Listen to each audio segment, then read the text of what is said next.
Jay, you can go ahead and lead with the questioning. Pepe, thanks for joining us. I appreciate your time. I don't really have one. Oh, okay. Okay. We're going to go ahead and have Jared Lloyd ask a question, and then he'll be followed by Jake Hatch. I'm curious if you heard what Lopa told us yesterday. He was pretty straightforward about some things. Did you hear or see some of what his comments were?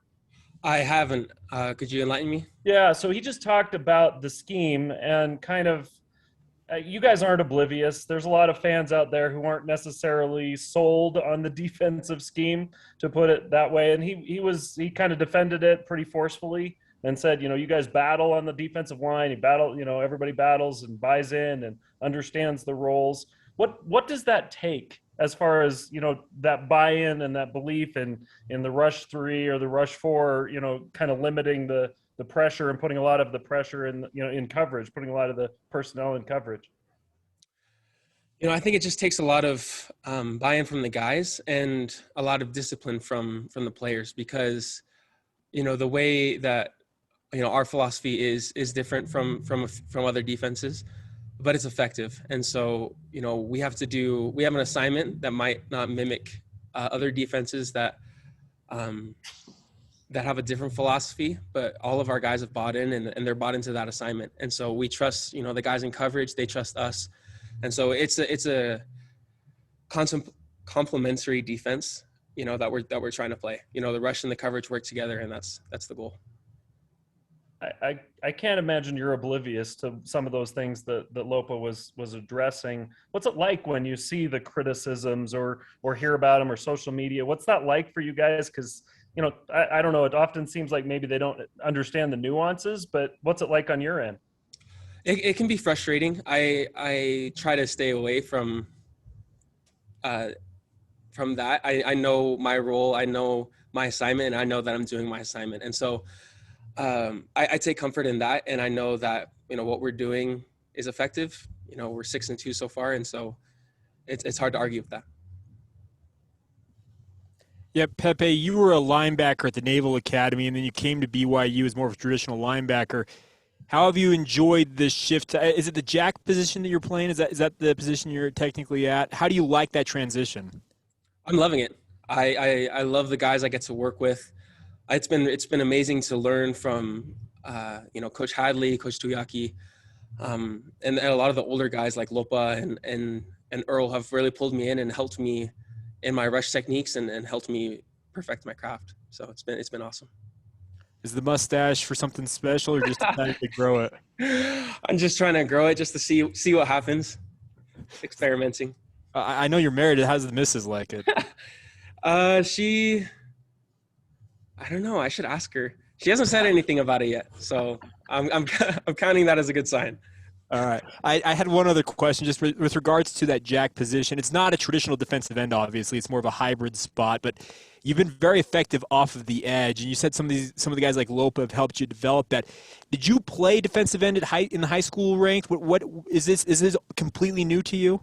Yes, this is completely new to me. I've never put my hand in the ground, on defense at least. I used to play fullback, but. Okay, we'll take questions next from Sean Walker and then Jay Drew. Pepe, you better not be lying about your wife growing to that mustache, because I'm posting a screenshot of you right now on Instagram and I'm tagging her. So, no, I'm just kidding. Awesome. Yeah, I'm kidding. But I want to veer away really for 20 seconds from Virginia this week, because you guys clinched bowl eligibility last week, and it's become a thing that's just kind of normal and almost expected of you guys in some ways. So I'm wondering if you guys, did you acknowledge it over the weekend, or how important is clinching bowl eligibility for you guys from a player's perspective? Or are you just so dialed in on week to week that you didn't even think about it? I'm one of those guys that's really week to week. If you ask me who we were playing next week, I'd have to look it up. Honestly, I'm really focused on who we have the week of. And so my wife gets really frustrated because I don't know our schedule. I know when practice is, and I know when they send out the schedule for me to be ready for the bus. And so that's all I really focus on is football and school, obviously. But that's as far as out as I go. Oh, you've been through some of those bowl practices. What do they mean to you guys, kind of development wise, and getting especially some reps to the younger guys, I guess? I think BYU does a really great job of helping develop the younger guys, and it's really awesome to see. At this point, I think we're a little bit more than halfway through the season, seeing their development. One of the things I loved about being on scout team was getting the look against the offense, the starting offense. And so, I think, we're super deep in the guys who are traveling as well as those who are on scout team. And so, they'll get their chance to shine, whether that's the bowl game or whether that's next year or maybe next week. Go ahead, Jay. Hey, Pepe, through 2 practices, have you noticed a heightened sense of urgency from the coaches because of who you are playing this week and all those coaches from Virginia that used to be here at BYU? Do you sense that at all? Kalani's been super consistent with his message. That our team is a culture of love and learning, and that's been his message from literally week 1, even before. And that's what he speaks on. Every time he talks to us, he's talking about love and learning. He's talking about energy and effort and controlling what we can control. And so, in that sense, no, we haven't strayed from, who we are as a team and what makes us special. And that's our love and learning for each other. I only got a little advice for you, having been married for 30 years. Please. Tell the wife or ask the wife about the mustache. All I got to say. I will. Okay. Thank you. Jared Lloyd, question? What challenges does Virginia present? What are you seeing? I mean, their offense is really effective. I don't remember the stats they put up last week, but it was an insane number of yards. And so, we're looking for little things on film that we can key in on for the game.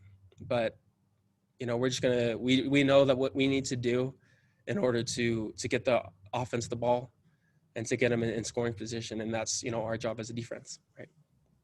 How much do you enjoy a challenge like this? I mean, this is an offense that's had a lot of success all year. How much fun is it to prepare and take the field against it?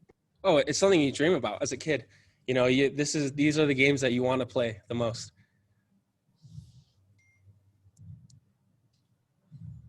Okay. Pepe, thanks for joining us. Appreciate Awesome. your time. Thanks, guys. And thanks to all the media for being on the call today. Thanks, Duff. Any questions for me before we get off?